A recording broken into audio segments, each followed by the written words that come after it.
এই আসিয়া এই দৃশ্য আমরা ভুলে যাব। এই যে মেয়েটা কাঁদতে কাঁদতে মারা গেল আজকে, বেশি দিন সময় লাগবে না, 1 মাস 2 মাস হাইয়েস্ট 3 মাস। এর আগেও বহু ইস্যু আমরা এসেছে ভুলে গেছি, একটার পর একটা এসেছে, একটার পর একটা ভুলে গেছি আমরা। আপনারা দেখে নিয়ে 3 মাসের মধ্যে এই মেয়েটাকে সবাই ভুলে যাবেন এবং যাবো ভবিষ্যতে। লিখে নেন আপনারা, এই বাচ্চার কথা কেউ মনে রাখবে না, এই বাচ্চাটার কথা কেউ মনে রাখবে না। 3 মাস পরে, 6 মাস পরে, 1 বছর পরে আরো নতুন ইস্যু আসবে, আরো নতুন পাপ হবে, আরো বড় বড় ঘটনা ঘটবে। এরপরে মানুষ এই বাচ্চাটাকে ভুলে যাবে। এই বাচ্চাটা কি তার মৃত্যু যন্ত্রণা বলতে পারবে, সম্মানহানি বলতে পারবে, তার পিতামাতাকে বলতে পারবে? এখন প্রশ্ন হচ্ছে, তার পিতাকেও যদি আমরা জিজ্ঞাসা করি, ইসলামে রেপের শাস্তি হচ্ছে মৃত্যুদণ্ড, আর ব্যভিচারের শাস্তি হচ্ছে অর্ধেক কোমর পর্যন্ত পুঁতে পাথর নিক্ষেপ করে হত্যা করা। এবং বিবাহিত ব্যক্তি হলে এই শাস্তি, অবিবাহিত হলে 100 বেত্রাঘাত, 1 বছরের নির্বাসন এবং সমাজ থেকে বয়কট করা। আর ধর্ষণ হলে সরাসরি মৃত্যুদণ্ড। 3 মাস সময় লাগার কথা না, 3 দিনের মধ্যেই করা সম্ভব। এটা শরিয়া আইন, এটা আল্লাহ রাব্বুল আলামিনের শরিয়া বিধান। এখন তারাও কি এটাতে রাজি হবেন? যারা শোক প্রকাশ করছেন তারা কি এই বিধানটা কার্যকর করতে রাজি হবেন? ধর্ষককে সবার সামনে প্রকাশ্যে মৃত্যুদণ্ড দেওয়া হোক, শরিয়া আইন কার্যকর করা হোক? রাজি হবেন না। কারণ আপনারা বলবেন এটা করতে গেলে বাংলাদেশ থেকে মৌলবাদী রাষ্ট্র হয়ে যাবে। তো সমস্যার গোড়ায় আপনারা যেতে চান না, ডালপালা নিয়ে নাড়াচাড়া করেন। জেনা ফ্রি মিক্সিংটাকে উন্মুক্ত করে দেওয়া হলো, ছেলে মেয়ের অবাধ বিচরণটাকে উন্মুক্ত করে দেওয়া হচ্ছে। একটা চরম ক্ষুধার্ত মানুষদের সামনে যদি আপনি খাবারকে উন্মুক্ত করে রাখেন, এরপরে যদি কেউ জোর করে খাবার খেয়েও ফেলে, শুধু কি আপনি খাদকের দোষ দিবেন? পুরো সিস্টেমটাই দায়ী, পুরো সিস্টেমটাই দায়ী। এখানে আপনি নারী পুরুষকে অবাধ মেলামেশা দিয়েছেন, ফ্রি মিক্সিং এ দিয়েছেন, একদম ছোটবেলা থেকেই, স্কুল লাইফ থেকে, কলেজ লাইফ থেকে, ইউনিভার্সিটি লাইফ থেকে, জব সেকশনে, এমনকি রাজনীতি করতে গেলেও কর্পোরেট সেকশনে, ব্যবসায়িক সেকশনে, অফিস আদালতে, সব জায়গায় ফ্রি মিক্সিংকে অবাধভাবে আপনি উন্মুক্ত করে দিয়েছেন, আমরা উন্মুক্ত করে দিয়েছি। এর উপরে ছড়িয়ে দিয়েছি পর্নোগ্রাফি। পর্নোগ্রাফি সবার ফোনে ফোনে। পর্নোগ্রাফি দেখতে থাকলে একটা মানুষ বাচ্চাকে না, কয়েকদিন পরে পশুর সাথেও জেনা করতে পারে। যদি সামনে দেখেন যে মানুষ পশুর সাথে জেনা করেছে, আপনারা অবাক হতে পারেন, আমি অবাক হব না। কারণ পর্নোগ্রাফি মানুষকে পশুর সাথেও জেনা করতে শেখাবে। বাচ্চা তো কিছুই না। এর উপর আছে বিবাহ বহির্ভূত সম্পর্ক, ব্যভিচার, জিনা, ফ্রি মিক্সিং, ভ্যালেন্টাইন্স ডে মতো দিবসগুলো পালন করে ছেলে মেয়ের অবাধ মেলামেশা।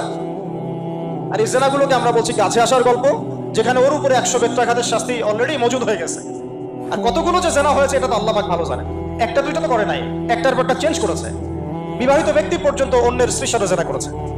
আর এটা তো ধর্ম তো অনেক বড় বিষয়, ধর্ম তো অনেক বড় বিষয়। এটা মানবতা বিরোধী অপরাধ, এটা থেকে মানবতা বিরোধী অপরাধ। এখন সমস্যা কি এককেন্দ্রিক? এটা বহুমুখী সমস্যা। মিক্সিং রেখেছেন, বন্ড চালু করে দিয়েছেন, এবং সবচেয়ে বড় কথা, এর শরঈ বিচারটুকু নিশ্চিত হচ্ছে না। তাহলে সমাজের মধ্যে এগুলো কমবে না বাড়বে? সিম্পল, সমাজের মধ্যে এগুলো বাড়বে। 6টা কাজ করেন, ইনশাআল্লাহ তাআলা কমে যাবে। প্রথমত শরঈ পর্দা নিশ্চিত করেন, দ্বিতীয়ত ফ্রি মিক্সিং বন্ধ করে দেন, তৃতীয়ত আপনারা জেনার শাস্তি চালু করেন, চতুর্থত সমকামিতা বন্ধ করেন, এলজিবিটি বন্ধ করেন, পঞ্চমত ব্যভিচারের যে রজম শাস্তি চালু করেন, শরঈ বিধান চালু করেন, পর্নসাইটগুলোকে বন্ধ করে দেন, এবং সমাজে তাকওয়া, নৈতিকতা শিক্ষাটাকে বাড়িয়ে দেন। দেখেন সমাজে জেনা কমে না বাড়ে। কিন্তু কেউ এই সমস্যার গোড়ায় যাবে না। একটা ইস্যু আসবে, একটা ইস্যু যাবে। আজকে আপনার বোন তো কালকে আমার বোন, কালকে অমুকের বোন, কালকে তার মেয়ে, নিজের ঘর পর্যন্ত চলে আসছে। আর কয়টা রিপোর্টই বা আমাদের সমাজের সামনে আসে? যে কয়টা রিপোর্ট সামনে এসেছে এগুলো 50%ও না। বহু মেয়ে এগুলো বলতেও পারেন লজ্জায়। আর আমি তো ওইসব মেয়েদের ব্যাপারে কথা বলা ছেড়ে দিয়েছি, যারা স্বেচ্ছায় নিজের ইজ্জতকে বিলি দেয়। তাদেরকে আমি আমার বোন পরিচয় দিতে লজ্জাবোধ করি। সমাজ থেকে গায়রত, ব্যক্তিত্ব, পর্দা, শালীনতা, হিজাব এগুলো উঠিয়ে দেওয়া হয়েছে। আপনারা কি দ্বীনি অঙ্গনের তসলিমা নাসরিন হতে চান নাকি? তারা কি দ্বীনি অঙ্গনের তসলিমা নাসরিন হতে চান? কেন আপনি একটা ছেলের সাথে হারাম সম্পর্কে জড়াবেন? কেন প্রেম করতে যাবেন? কেন আপনি তার সাথে বাইকে করে ঘুরতে যাবেন? কেন আপনি আপনার বন্ধুদের সাথে ফ্রি মিক্সিংয়ে ঘুরতে চলে গেলেন? 3 দিনের রাস্তা, 7 দিনের রাস্তা, 10 দিনের রাস্তা, অথচ আপনার উপর হজও ফরজ না মাহারাম ছাড়া। না আপনি পর্দা মানছেন, না মাহারাম মানছেন। আর সমাজে না আছে ইসলামী শরিয়া আইন অনুযায়ী বিচার, আর না আছে পর্ন বন্ধের উদ্যোগ, আর না আছে ফ্রি মিক্সিং বন্ধের উদ্যোগ। তো আপনার ইজ্জত চলে গেলে কে ফিরাই দেবে আপনাকে? আমি তো আপনার ভালোর জন্যই কথা বলছি। সমস্যা হচ্ছে আমরা সমস্যার গোড়ায় যেতে চাচ্ছি না। আজকে এই কথাটা আমি এখানে বলতে চাই নাই, শুধু কথা প্রসঙ্গে চলে আসছে যে এই যে মেয়েটা কাতরাতে কাতরাতে মারা গেল আজকে, আপনারা দেখে নিয়েন 3 মাসের মধ্যে এই মেয়েটাকে সবাই ভুলে যান। সমস্যার গোড়া হচ্ছে আল্লাহর জমিনে আল্লাহর দিন ইসলাম বাস্তবায়ন না হওয়া পর্যন্ত এই মানবতার মুক্তির কোনো রাস্তা নাই। আল্লাহর কসম করে বলতেছি, আল্লাহর জমিনে ইসলাম, কোরআন, সুন্নাহ, রাসূলের আদর্শ বাস্তবায়ন হওয়ার আগ পর্যন্ত এই জাতির স্বাধীনতা বলে কোনো শব্দ নাই, এই মানবতার মুক্তির কোনো পথ নাই। কেউ আমরা স্বাধীন না, কেউ আমরা আমাদের ইনসাফ ন্যায্য অধিকারটুকু পাবো না। কালকে আপনার ঘরে এই সমস্যাগুলো আসলে আপনি এটাকে প্রতিহত করতে পারবেন না। বিচার চেয়ে বেড়াবেন এক মন্ত্রণালয় থেকে আরেক মন্ত্রণালয়, ফাইল ঘুরতে থাকবে, আপনার কেস বন্ধ হয়ে যাবে, আপনার বোনের ইজ্জত ফিরে আসবে না। আর রাসূল সাল্লাল্লাহু আলাইহি ওয়াসাল্লামের জামানায় আপনি আমাকে রেপের ঘটনা দেখান কয়টা ঘটেছে? সাহাবীদের জামানায় রেপের ঘটনা দেখান কয়টা ঘটেছে? জিনার ঘটনা দেখান না কয়টা ঘটেছে? ব্যভিচার কয়টা ঘটেছে? একটা দুইটা রেয়ার আপনি ঘটনা দেখাতে পারবেন। এবং যখন সেই ঘটনা ঘটেছে ইনস্ট্যান্ট দেন নবী সাল্লাল্লাহু আলাইহি ওয়াসাল্লাম শরীয়ত আইন বাস্তবায়ন করেছেন। তিনি শুধু মানুষকে তাকওয়ার ওয়াজ নসিহত করেন নাই, বরং আল্লাহর আইনও বাস্তবায়ন করেছেন। এই দুইটা সমানুপাতিকভাবে চলতে হবে সমাজের মধ্যে।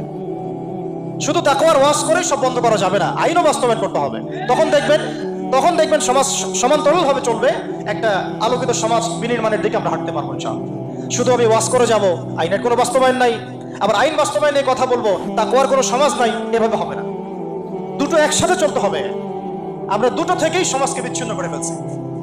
স্কুল লাইফ থেকে তাকওয়ার শিক্ষাটাকে আস্তে আস্তে শেষ করে ফেলছি। আমি তো দেখালাম তাকওয়া তো শিখবেন আপনি কোরআন থেকে, হাদিস থেকে, সিরাত থেকে, সেটাই তো আমরা পড়ি নাই।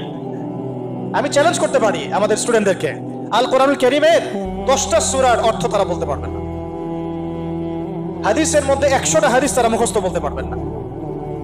রাসূল সাল্লাল্লাহু আলাইহি ওয়াসাল্লামের পবিত্র জীবনী তারা 20 বছরে একটা কিতাবও একাডেমিক্যালি পড়েন নাই। ইসলামের ইতিহাসের একটা কিতাব একাডেমিক্যালি পড়ানো হয় নাই। তাজকিয়া সংক্রান্ত একটা কিতাব পড়ানো হয় নাই। ফিকহের উসুলে ফিকহ ছাড়া আপনি কিভাবে চলবেন? ফিকহের একটা কিতাব পড়ানো হয় নাই। তাহলে এই জাতিটাকে আপনি কিভাবে ইসলামের দিকে নিয়ে আসবেন? শিক্ষা ছাড়া। শিক্ষা না থাকলে, ইলম না থাকলে আমল কিভাবে আসবে? আমল না থাকলে তাজকিয়া কিভাবে আসবে? তাজকিয়া না থাকলে আত্মশুদ্ধি কেমনে আসবে? আর কিভাবে আমরা সৎ পথে থাকবো, অসৎ পথ থেকে দূরে থাকবো? কিভাবে আমাদের মধ্যে আল্লাহ ভীতি জাগ্রত হবে? আল্লাহ ভীতি যদি জাগ্রত না হয়, আমি গুনাহ থেকে কেন দূরে থাকবো? যার মধ্যে আল্লাহর ভয় নাই সে গুনাহ থেকে কেন দূরে থাকবে? তার মধ্যে তো আল্লাহর ভয় নাই।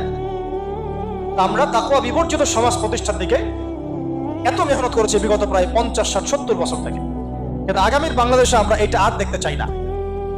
আমরা আগামীর বাংলাদেশে দেখতে চাই প্রত্যেকটা সেক্টরে যেন তাকওয়া নিশ্চিত হয় এমন ব্যবস্থা গ্রহণ করতে হবে, এবং একই সাথে আল্লাহ রাব্বুল আলামিনের জমিনে আল্লাহর বিধানগুলো বাস্তবায়ন করতে হবে।